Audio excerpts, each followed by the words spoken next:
Bonjour a tutti quanti, amigos, enemigos, creyentes, no creyentes, estúpidos e inteligentes. Bueno, hoy vamos a hablar de la relación inversa que existe entre Cuba y el fenómeno creado por la CIA y los llamados nuevos conservadores americanos o newcons, conocido como revoluciones de colores o coloradas, para según ellos exportar la democracia y la libertad made in USA a los países que la necesitan, porque todos bien sabemos cuán humanos y preocupados son ellos por el bienestar de otras naciones. Pero todo esto después de la introducción. Esto es, como siempre, del lobo un pelo y sin pelos en la lengua.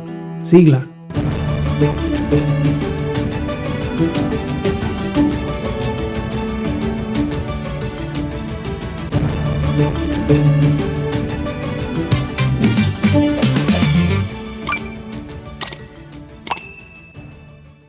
Bueno, antes de comenzar, recuerden que cuando llegaremos, si es que llegamos a los 500 suscriptores, porque pueden suceder muchas cosas, me pueden cerrar el canal tranquilamente, etcétera, pues empezaré a nombrar y a subir los comentarios de los primeros 5 que comenten cada video. Llegados a los 1000, pues serán los primeros 10 y así sucesivamente. Así que no sean tímidos y suscríbanse, den like y comenten el video para poder llegar a más personas que pudieran necesitar o hacer virtud de estas reflexiones. Pues bien, vamos a lo que nos ocupa en el video de hoy. Fidel Castro, con su falso odio por los gringos, la CIA y tal, pues nos enseñó muy bien a comprender la filosofía de los Estados Unidos. Yo, por lo menos, así lo he visto. O sea, nos trató de hacer ver por arribita cómo son o cómo funciona ese conglomerado de corporaciones conocido como Estados Unidos de Norteamérica. Y fíjense que utilizo el término comprender y no entender, porque pudiera parecer sinónimos y de hecho lo son. Pero la comprensión está más ligada a las cuestiones éticas, morales o sentimentales, mientras que el entendimiento está más ligado a las cuestiones más prácticas y pragmáticas. Esto es un hecho. Por ejemplo, comprender significa entender, discernir, penetrar, concebir, interpretar, intuir, vislumbrar, conocer, adivinar, captar, enterarse.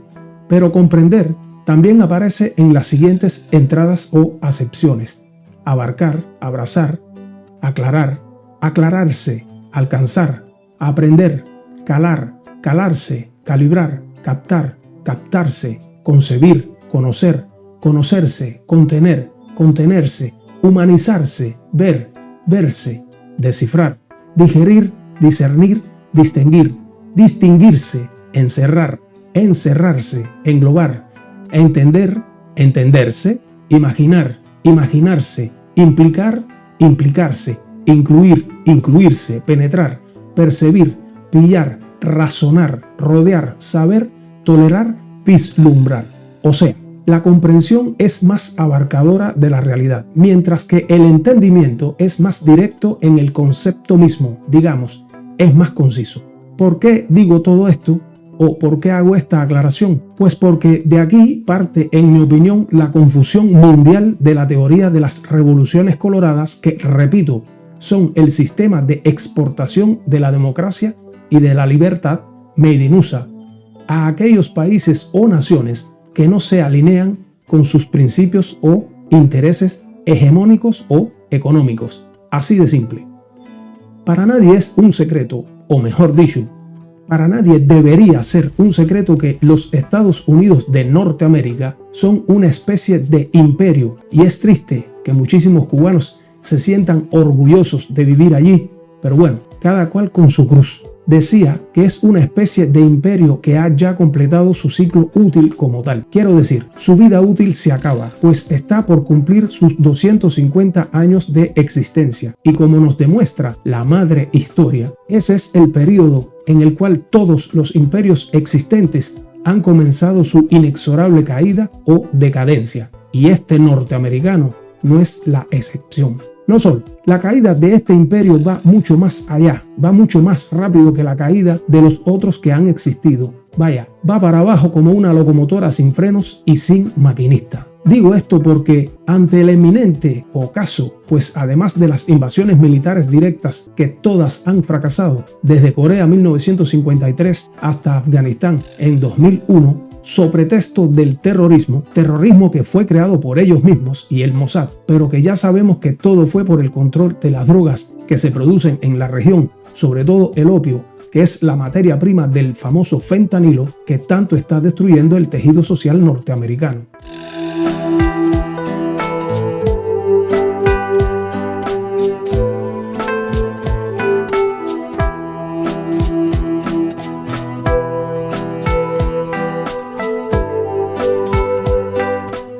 Pues bien, les decía, todas sin excepción han fracasado y ante tales fracasos, para imponer su hegemonía, pues tuvieron que recurrir a la técnica sucia y baja, como todo lo que ellos hacen para infiltrar en la población dentro de ciertas naciones sus agentes desestabilizadores, para posteriormente achacarle o darle la culpa de los motines, el desastre social y los muertos, porque si no hay sangre y muertos no hay noticia, a los gobiernos que han sido legítimamente escogidos por la mayoría de sus ciudadanos. Esto es algo bien comprobable. Lo hicieron en Libia, en Irak, en Siria, en Armenia, en Túnez, contra el gobierno de Ben Ali. Lo recuerdo perfectamente porque yo estaba allí. Lo repitieron en Ucrania en el 2014 en el Maidán contra el gobierno electo legítimamente de Viktor Yanukovych.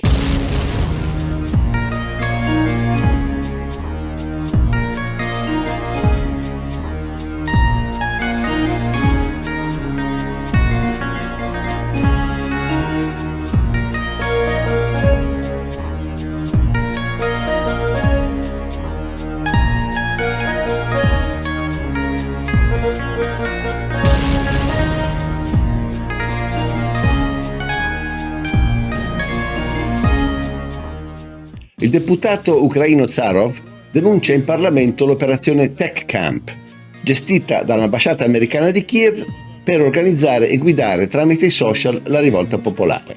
Которые предоставили убедительные свидетельства того, что на территории нашего государства при поддержке и при непосредственном участии посольства Соединенных Штатов Америки осуществляется проект Техкомп, в рамках которого ведется подготовка к разжиганию гражданской войны на Украине. Проект Техкомп направлен на подготовку специалистов по информационным войнам и дискредитации государственных институтов современных медиа, потенциальных революционеров для организации протестных действий, свержения государственного режима. Проект находится под патронатом и кураторством посла Соединенных Штатов в Украине Джеффри Пайет. Siamo nel dicembre 2013 e i cittadini di Kiev scendono in piazza per protestare contro il mancato accordo con l'Europa. Inizialmente le proteste sono pacifiche. Nel frattempo, Victoria Nuland vola a Kiev per incontrare il presidente Yanukovych. La Nuland è il personaggio chiave di tutta la faccenda. Già ambasciatrice degli Stati Uniti per la NATO ai tempi di Bush, Victoria Nuland è la moglie di uno dei neocons più importanti, Robert Kagan. Kagan è uno dei fondatori del PNAC ed è uno degli autori del famoso documento Rebuilding America's Defenses. Ricordate? Dobbiamo mantenere la superiorità strategica nucleare in tutto il mondo? È lui. Tanto per capire il personaggio, Kagan è noto per una frase che è diventata lo slogan dei neocons. Quando hai un martello, tutti i problemi cominciano ad assomigliare a dei chiodi. All'epoca di Maidan, la Nuland era la vice del ministro degli esteri americano John Kerry con delega speciale per l'Eurasia. Eccola qua, l'infiltrazione dei neocons nel governo americano, semplice e diretta, sotto gli occhi di tutti.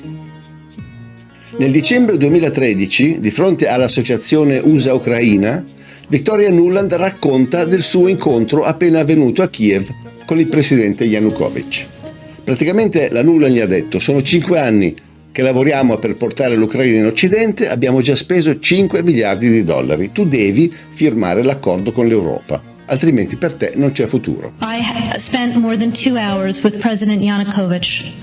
It was a tough conversation, but also a realistic one. The United States believes there is a way out for Ukraine, that it is still possible to save Ukraine's European future, and that is where we wanted to see the president lead his country. It would be a huge shame to see 5 years' worth of work and preparation go to waste if the AA is not signed in the near future. We've invested over $5 billion to assist Ukraine in these and other goals that will ensure a secure and prosperous and democratic Ukraine.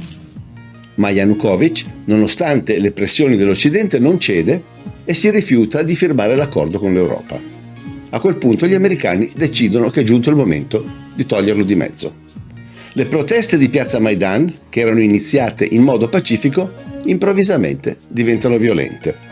Con la solita tecnica dei cecchini che iniziano a sparare contemporaneamente sulla folla e sulla polizia, si scatena la violenza in piazza e le proteste vanno velocemente fuori controllo. From one of the upper windows of the hotel, a shot rang out. Up there, okay, yeah, our hotel. That window, 1, 2, 3, 4, fifth row from the left, second from the top, one that was open. From the very early morning, unidentified shooters opened fire on the protesters and on law enforcement. And this was a point of no return to Ukraine as we know it. Ovviamente in poco tempo Piazza Maidan si trasforma in un bagno di sangue, dove tutti sparano su tutti e nessuno capisce più niente.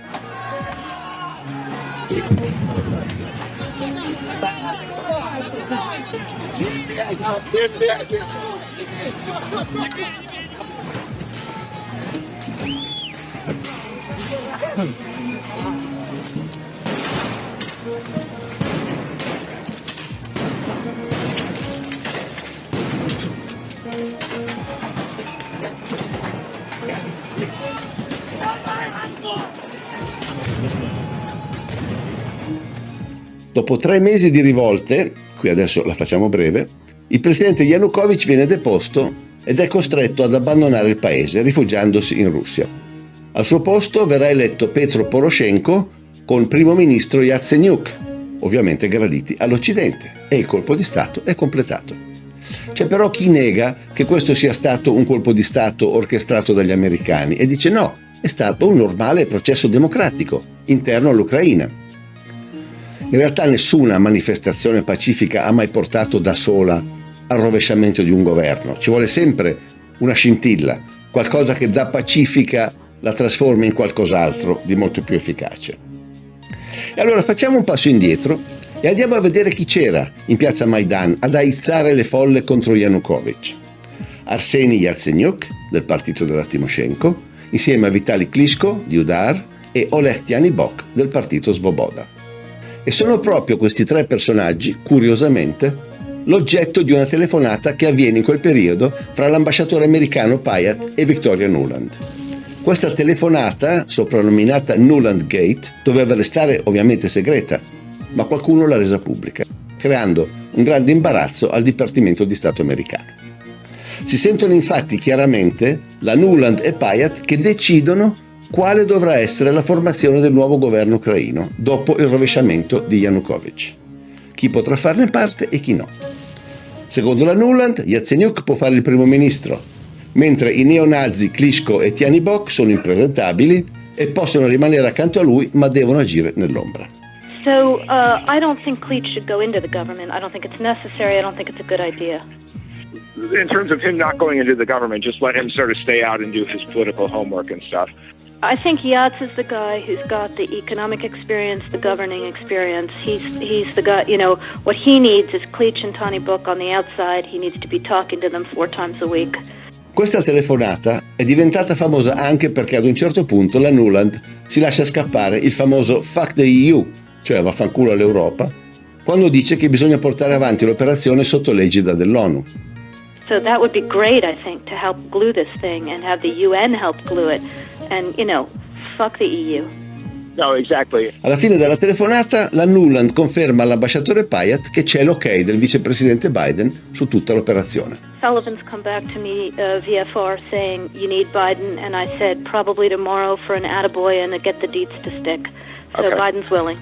Okay, great. Durante le rivolte, la Nuland si premura anche di farsi vedere in piazza, sempre accompagnata dall'ambasciatore Payat, mentre porta il pane ai manifestanti. Hello, how are you? Good to see you. We're here from America. Would you like some bread? Please take something. Please. Take something. Guys, are you hungry? No? The United States stands with you in your search for justice, for human dignity, for security, for economic health, and for the European future that you have chosen and that you deserve. Un altro che sente un gran bisogno di visitare l'Ucraina in quel periodo è il senatore americano John McCain. I'm Senator John McCain, and it's always a pleasure to be back in Ukraine. E McCain non si fa il minimo problema ad arringare le folle in piazza come se fosse a casa sua. This is about the future you want for your country. This is about the future you deserve.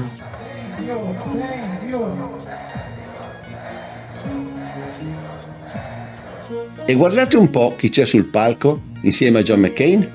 Oleg Tyanibok, il leader del partito nazista Svoboda. Ricordate? È dalla fine della guerra che gli americani mantengono buoni rapporti con i nazisti ucraini e finalmente gli sono tornati utili.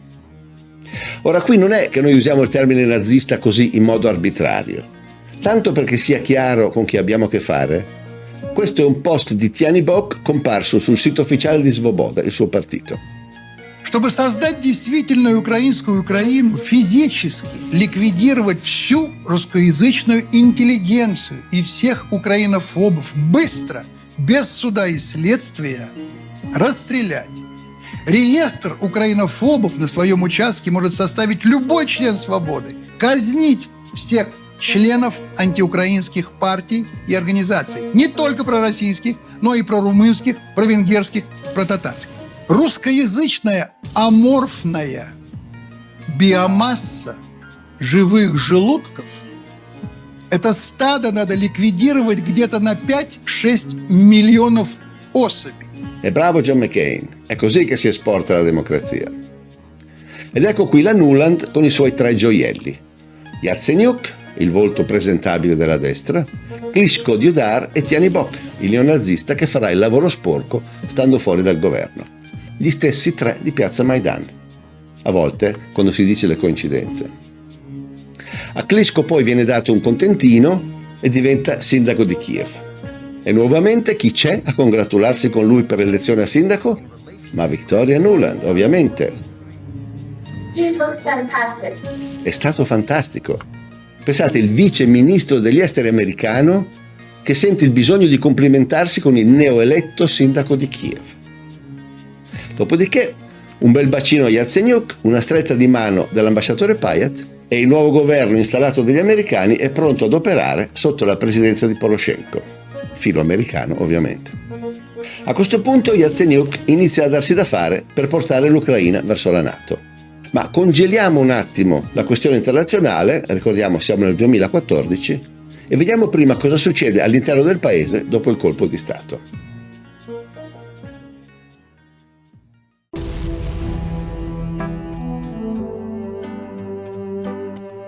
Lo intentaron en Rusia a través de Navalny y su mujer. En fin, lo hicieron en Georgia. ¿Lo están haciendo ahora en Irán?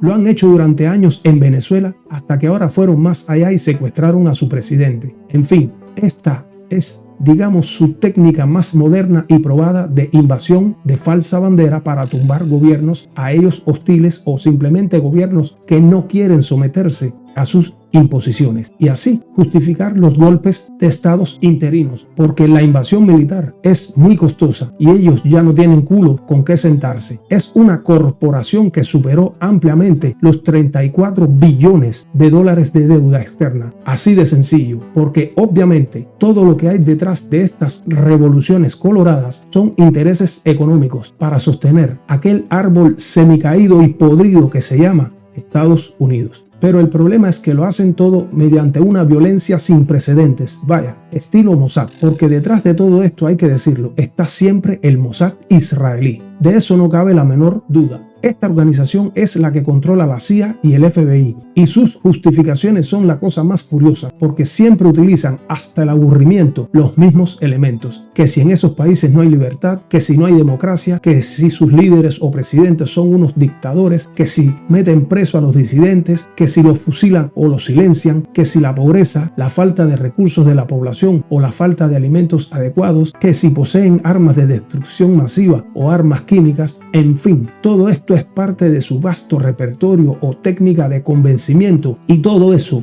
puede o no ser verdad, pero nosotros los comunes mortales, esto, si es verdad o menos, no lo sabremos jamás, porque nosotros sabemos lo que ellos quieren que sepamos, visto que todos los medios de comunicación internacionales y nacionales están controlados por los sionistas y por el Mossad, que no les quepan dudas que es así. Pero bueno, volviendo a lo de las revoluciones coloradas y Cuba. Ahora viene la pregunta del millón, y si alguno de ustedes conoce la respuesta, por favor, escríbalo en los comentarios. Pregunto, si todos estos argumentos que los Estados Unidos de Norteamérica pone en juego para tumbar o derrocar otros gobiernos que son legítimos, entonces, ¿por qué permitieron que triunfara una revolución pseudo-socialista y pseudo-comunista en Cuba debajo de sus propias narices, a 190 kilómetros de sus costas? ¿O es que Fidel Castro no fue un dictador igual o peor que Mohamed el Gaddafi o Saddam Hussein o Bashar al-Assad? ¿O es que en Cuba no hay miseria por montones? ¿El sistema sanitario cubano es de vanguardia o por lo menos funciona regularmente? Porque sí, es verdad que una vez fue así, funcionó, fue pasado, bye bye. Alguien hizo lo imposible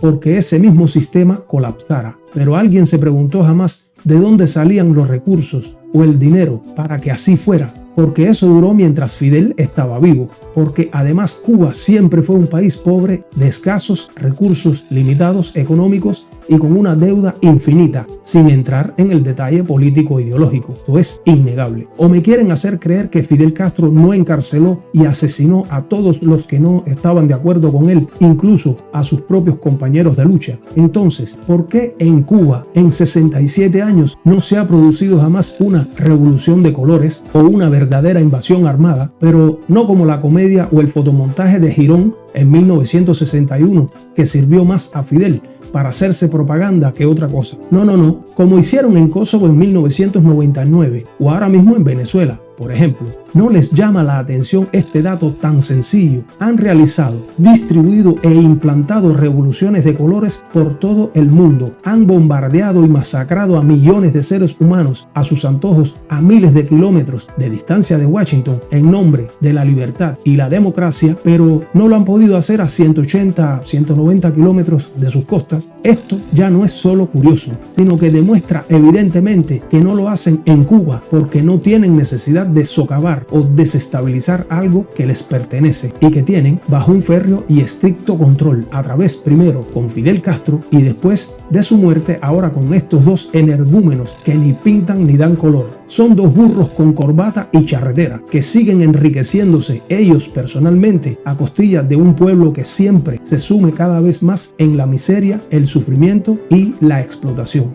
Y sin alternativas, porque así funcionan los verdaderos laboratorios globalistas. Por eso estas preguntas son tan necesarias y debemos hacérnoslas constantemente, porque sí, es verdad que la libertad es algo quimérico o prácticamente inalcanzable, pero yo siempre digo que es mejor saber por dónde viene el lazo que nos va a trozar los huevos a que el nudo se cierre alrededor de nuestros escrotos para que sin darnos cuenta se nos corte el fluido de sangre que es la linfa vital de nuestra existencia. Créanme, gente. Recuerden, reflexionar cuesta poco, pero nos puede dar mucho. Esto es como siempre, del lobo un pelo y sin pelos en la lengua. Muchas gracias.